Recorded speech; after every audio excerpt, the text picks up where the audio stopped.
आजीवन कारावास वाले बंदियों को छोड़ा जाता है और अन्य अवसरों पर अन्य प्रकार के बंदियों को ये सब चलता रहता है। सामान्य प्रक्रिया है और इस प्रक्रिया को विभिन्न न्यायालयों ने अपहोल्ड किया है, स्वीकृत किया है और ये एक अच्छी परिपाटी है जिसको राज्य सरकार फॉलो करती है। मैंने आपको बताया था ये विशेष अवसर पर होता है, गृह मंत्रालय की अनुशंसा पर होता है। शर्तें और तरीका राज्य सरकार तय करती है। 104 अभी तक छोड़े जा चुके हैं और एक राउंड के लिए और पहचान और तैयारी चल रही है। हम थोड़ा इधर आएंगे। आनंद मोहन की रिहाई पर मचे भारी बवाल के बीच बिहार के मुख्य सचिव आमिर सुबहानी ने गुरुवार को प्रेस वार्ता करके सफाई दी है। उन्होंने कहा कि बिहार सरकार ने आनंद मोहन की रिहाई में किसी नियम का उल्लंघन नहीं किया है। उनकी रिहाई कानून के दायरे में रहकर की गई है। उन्होंने कहा कि 20 साल की परिहार अवधि के बाद किसी को भी छोड़ने का प्रावधान है। इसे लेकर किसी तरह के भ्रम की स्थिति नहीं है। इस नियम में बदलाव करने के लिए समिति का गठन किया गया था। इस समिति ने 6 वर्ष में करीब 22 बैठक की। इसके साथ ही उन्होंने बताया कि नया जेल मैनुअल 2012 में ही बनाया गया था। आमिर सुबहानी ने पत्रकारों के सवालों का जवाब देते हुए कहा कि कानून में डीएम या आईएएस की हत्या के लिए कोई अलग से प्रावधान नहीं है। इसमें जो शब्द का इस्तेमाल किया गया है, लोक सेवक, एक चौकीदार भी हो सकता है और किसी जिले का डीएम भी हो सकता है। और भी क्या कुछ वो कह रहे हैं, आप इस वीडियो में सुनिए। उनका धन्यवाद ज्ञापन करता हूं कि आप इस ब्रीफिंग के लिए समय निकाल कर आए। जैसा कि आप देख रहे हैं, हमारे साथ श्री चैतन्य प्रसाद अपर मुख्य सचिव गृह विभाग भी मौजूद हैं और यहाँ पर श्री शीर्षित कपिल अशोक कारा महानिरीक्षक भी हमारे बीच हैं। जो विषय है वो आजीवन कारावास पाए हुए बंदियों को नियम के अनुसार परिहार देते हुए कारा मुक्त करने के नियम और प्रक्रिया के संबंध में है। जैसा कि हम आपको बताएंगे, ये नियम, प्रक्रिया और व्यवस्था काफ़ी लंबे अरसे से चली आ रही है, लेकिन कुछ कारणों से अभी अभी ये बहुत ज़्यादा खबरों में आ गया है और पब्लिक डोमेन में इसके रूल्स की, प्रोसेस की जानकारी अधिक नहीं है। तो मैं सबसे पहले ये बताऊंगा कि बिहार में जो नया जेल मैनुअल 2012 वर्ष में बनाया गया था, जिसे बिहार कारा हस्तक 2012 कहते हैं, उसके नियम 474 से 487 में विस्तार से प्रक्रिया दी हुई है, जिसको देखा जा सकता है। उस प्रक्रिया में ये लिखा हुआ है कि जो लोग आजीवन कारावास की सज़ा पा करके जेल में दाखिल हुए, उनको कितने दिनों के बाद कारामुक्त किया जाएगा और किस तरीके से किया जाएगा। और उसमें जो बुनियादी बात है, सबसे पहली बात वो ये है नियम में कि कारा में 14 वर्ष की वास्तविक संसीमन अवधि पूरी होनी चाहिए। यानी कैलेंडर से गिन करके दिन, महीने और साल 14 वर्ष तो अवश्य, कम से कम 14 वर्ष जेल के अंदर बिताए हों और जेल में अच्छे चाल चलन के लिए, गुड कंडक्ट के लिए परिहार यानी रेमिशन देने का नियम कारा हस्तक में है।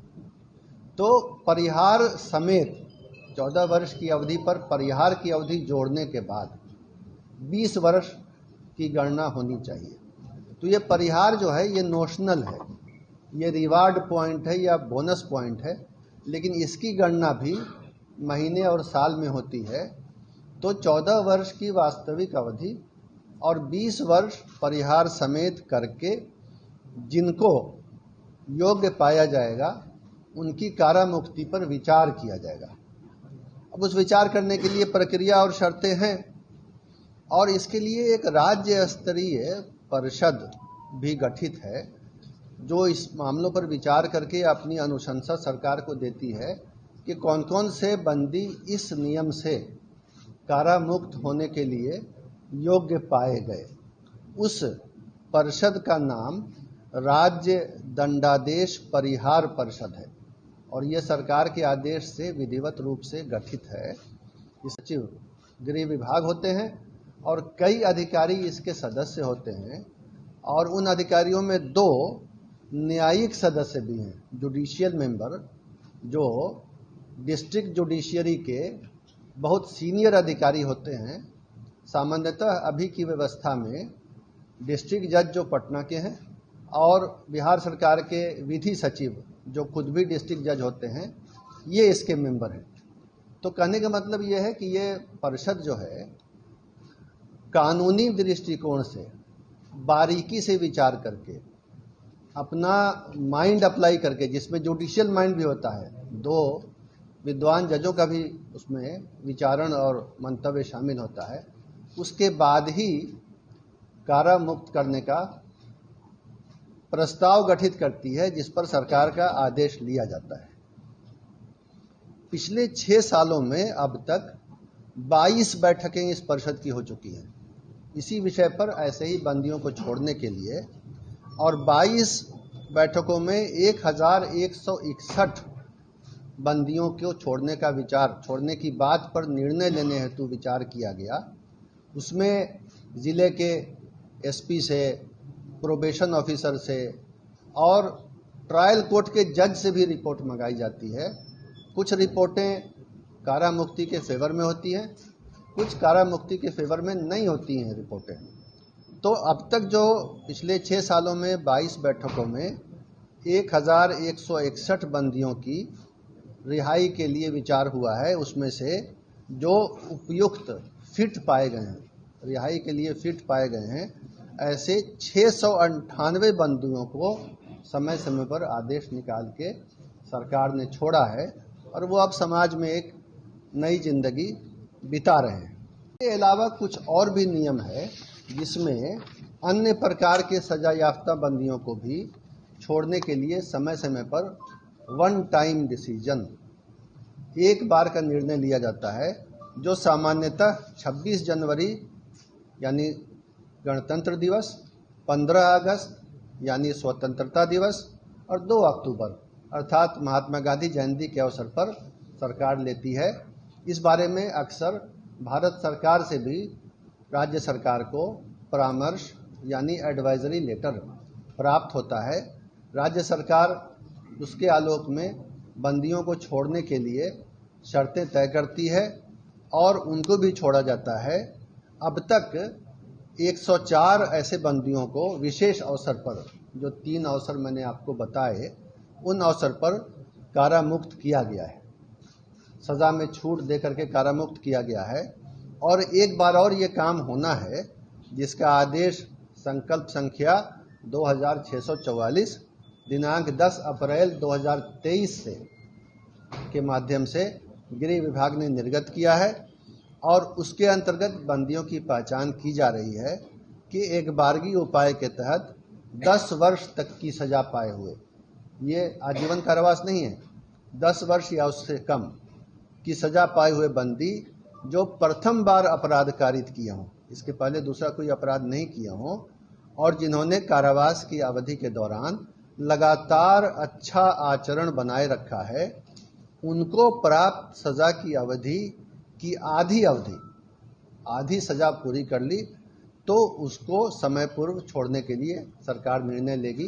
ये पहचान, ये प्रक्रिया चल रही है। ये सारी प्रक्रियाएं जो हैं, जो मैंने 2 तरह की प्रक्रिया आपको बताई, परिहार परिषद जो राज्य दंडादेश परिहार परिषद है, उसके द्वारा जो आजीवन कारावास वाले बंदियों को छोड़ा जाता है और अन्य अवसरों पर अन्य प्रकार के बंदियों को, ये सब चलता रहता है, सामान्य प्रक्रिया है। और इस प्रक्रिया को विभिन्न न्यायालयों ने अपहोल्ड किया है, स्वीकृत किया है और ये एक अच्छी परिपाटी है जिसको राज्य सरकार फॉलो करती है। तो उसके आलोक में अभी जो आदेश निर्गत हुआ है और जो उसमें ये सारे नियम फॉलो किए गए हैं, उसमें किसी के लिए कोई अवधि के बारे में या नियम के बारे में या डीएम और एसपी या ट्रायल जज की रिपोर्ट लेने के बारे में कोई भी किसी के साथ छूट नहीं दी गई है। जिसके बारे में अनुशंसाएं आई जिले के एसपी ने किया, जिसके बारे में डिस्ट्रिक्ट जज या जो ट्रायल जज थे उन्होंने अनुशंसा भेजी कि हाँ छोड़ सकते हैं। एसपी की रिपोर्ट आई, प्रोबेशन ऑफिसर की आई, फिर ये कमेटी बैठी, तब हुआ है। और किसी को इसमें कोई उन मामलों में जो शर्तें हैं बुनियादी छूट नहीं दी गई है।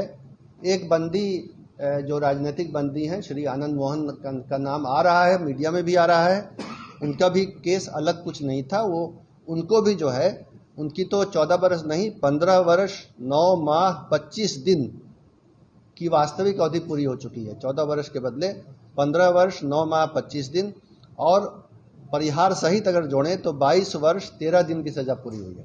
और बाकी बंदियों की भी इसी तरह 14 वर्ष से अधिक और 20 वर्ष से अधिक पूरी हुई है।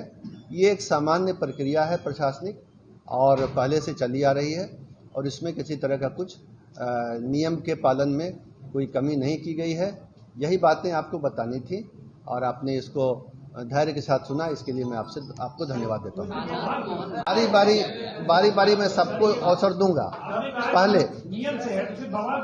पहले आप पीछे आपका सवाल और फिर आपका सवाल, उसके बाद पीछे जो बोल रहे हैं कोई भी आदमी, आपका भी 3 1 2 3 4 5, लेकिन ऐसा नहीं है कि मैं छोड़ के भाग जाऊंगा, इसलिए किसी को अगर देर लगे तो ये ना हो।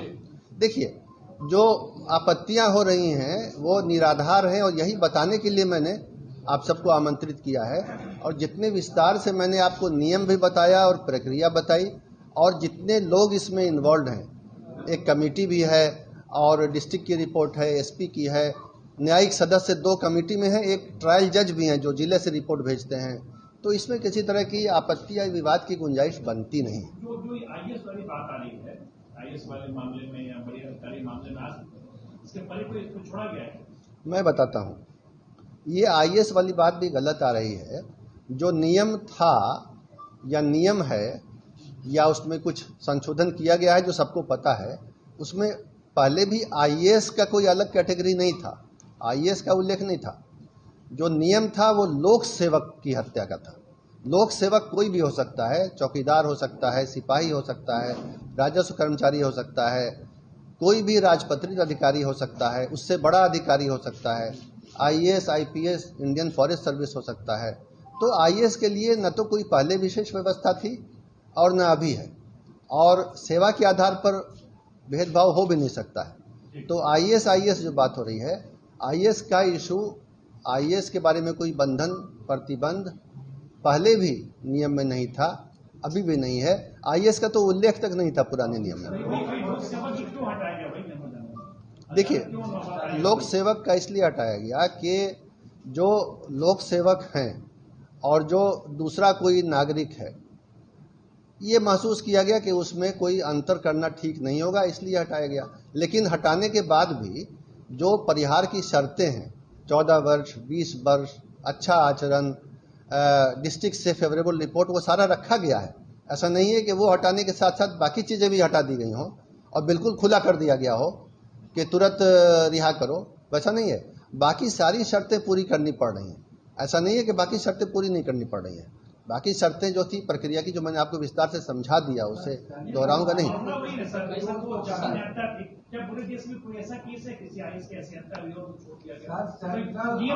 मैं फिर कह रहा हूँ ना, मैं फिर कह रहा हूँ कि आईएएस को लेके कोई नियम न तो था न है, इसलिए आईएएस का हुआ कि नहीं हुआ वो तो आप मीडिया वाले हैं, आप बेहतर जानेंगे। हाँ, हमारी जानकारी में नहीं। लेकिन आईएएस का सवाल नहीं इसमें। देखिए, आईएएस के अलावा किसी और भी पद का सवाल होगा तो वो इसी नियम से कवर होगा। आप इसको आईएएस के रूप में जो कह रहे हैं, नहीं हो सकता है कि अन्य राज्यों में ये प्रतिबंध न रहा हो। ये प्रतिबंध जो बिहार में था, नहीं, हमें प्रतिबंधी जानकारी में नहीं है। हमारी समझ लीजिए, हमारी जानकारी में किसी अन्य राज्य में लोक सेवक के मामले में रोक का नियम है ही नहीं, इसलिए वो तुलना करने का सवाल नहीं उठता है। एक तो आईएएस की बात न करें, लोक सेवक की बात करें। और लोक सेवक भी बिहार में था, अन्य राज्य में था, अभी संपुष्टि नहीं है हम लोग। हो सकता है न रहा हो, सिर्फ बिहार हो सकता है। नहीं, अब तो उस समय न तो मैं था और पता नहीं आप कहाँ थे, इसलिए मुझे जानकारी नहीं है। लेकिन एक बात मैं कहूंगा, देखिए, एक सेंटेंस कहने दीजिए हमको। कानून की प्रक्रिया ये एक प्रोग्रेसिव, लगातार चलने वाली प्रक्रिया है। सोच जो होती है, समय बदलता है, परिस्थितियां, समाज बदलता है, कानून में संशोधन होते हैं, संविधान में भी होते हैं, न्यायिक प्रक्रिया में होते हैं, जुडिशियल रूलिंग में होते हैं, हायर कोर्ट्स होते हैं, honourable supreme court, honourable high court, उनकी भी रूलिंग्स बदलती रहती हैं। कुछ साल पहले वो किसी मामले को जिस रोशनी में देखते हैं, रूलिंग्स और जजमेंट देते हैं, आज बदली हुई परिस्थितियों में कोई फिर PIL करता है, उनका विचार बदलता है। तो कोई चीज़ अगर बदली गई तो वो कोई आश्चर्य नहीं है और कोई गलत चीज़ नहीं है। चीज़ों को समय समय पर देख करके बदलना ये सरकार का अधिकार भी है और कर्तव्य भी है, और सरकार ने उसको किया है। मैं इतना ही कहूँगा। कई संगठनों द्वारा जो पटना हाई कोर्ट में PIL दाखिल किए गए और कहा जा रहा है DF की कृष्ण भी सुप्रीम कोर्ट जा सकते हैं, क्या किया जा सकता है सरकार के फैसले में? PIL पर मैं कोई कमेंट नहीं करूँगा। वो PIL होते ही वो विषय जो PIL में है वो सीधे न्यायिक प्रक्रिया के कोर्ट के अधीन सब जुडिस हो गया। PIL में क्या हुआ उस पर मैं कुछ नहीं कहूँगा। मेरे सामने जो सज्जन पीछे देख रहे हैं वो पहला अगला सवाल कर सकते हैं, उसका देने वाले। सर, जेल मैनुअल में साफ तौर पर दिया गया है कि कोई भी बंदी हो उसको नाश्ता कराकर जाने दिया जाए। आनंद मोहन के मामले में देखा गया है कि पहले सुबह कैदी की गिनती हुई, आनंद मोहन को बाहर कर दिया गया। मुझे इसकी जानकारी नहीं है सर, जेल मैनुअल में एक सर मैं बता रहा हूँ वो ठीक है, लेकिन वहाँ क्या हुआ है अभी मुझे उसकी रिपोर्ट नहीं है। आप कुछ कर रहे थे यहाँ पर, पहले आप।